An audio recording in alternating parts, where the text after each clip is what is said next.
இவ்வளவு பெரிய பச்சை துரோகம் பண்ணிட்டு எதுவுமே தெரியாத மாதிரி ஈஸியா நடிக்கிறாங்கல்ல. இலங்கையில கொடூரமா தாக்கப்பட்ட டிட்வா புயல் காரணமா பாத்தீங்கன்னா இலங்கையில இருக்கிற மக்கள் நிறையவே பாதிப்படைஞ்சிருப்பாங்க. அவங்களுக்கு தமிழ்நாடு அரசாங்கம் பாத்தீங்கன்னா துணை நிற்க வேண்டும் அப்படின்னு சொல்லிட்டு நம்ம தமிழக முதலமைச்சர் பாத்தீங்கன்னா அறிக்கை கொடுத்திருக்காரு. ரொம்ப ரொம்ப நல்ல விஷயம், பாராட்டக்கூடிய விஷயம். ஒரு மக்கள் பாதிப்புல இருக்காங்கன்னா நம்ம போய் அவங்களுக்கு துணைக்கு நிக்கணும் அப்படின்னு சொல்றாரு பாத்தீங்கன்னா, ரொம்ப பெரிய மனுஷன் நம்ம முதலமைச்சருக்கு. ஆனா இதே அரசாங்கம் பாத்தீங்கன்னா 2009 அந்த மக்கள், அதாவது நம்ம ஈழத்தமிழர்கள் கஷ்டப்படும் போது எந்த ஒரு ஸ்டெப்புமே எடுக்காத அரசாங்கம் இப்ப மட்டும் நம்ம போய் துணை நிக்கணும் அப்படின்னு சொல்லியிருக்காரு.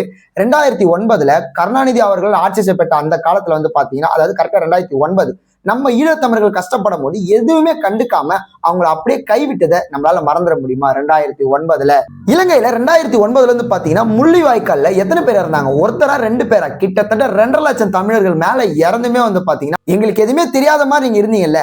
ஆனா இப்ப பாருங்க, வெறும் அரசியலுக்காக பேசிட்டு இருக்கீங்க துணை நிற்கணும் அப்படின்னு சொல்லிட்டு. ஒரு சமூகத்தோட வழி தெரியாம, ஒரு தனி மனுஷனோட உணர்ச்சி தெரியாம, வெறும் அரசியலுக்காக மட்டும் அவங்களுக்கு நாங்க உதவி செய்யறோம்னு சொல்லிட்டு இப்ப பாத்தீங்கன்னா நாங்க எல்லாமே உங்களுக்கு துணை நிற்போம்னு சொல்றீங்க. நீங்க நல்ல விஷயம் தான் பண்றீங்க. ஆனா அப்ப இருந்த மக்களுக்கு நீங்க உதவி செஞ்சீங்களா? அவங்களுக்கு செஞ்சது எல்லாமே பச்சை துரோகம் பண்ணிட்டு இப்ப வெறும் அரசியலுக்காக மட்டும் பேசுறீங்க பாத்தீங்களா? நல்லா இருக்கு உங்க அரசியல். இதை பத்தி நீங்க என்ன நினைக்கிறீங்க அப்படின்னு சொல்லிட்டு மறக்காம எல்லாரும் கமெண்ட்ஸ்ல சொல்லுங்க.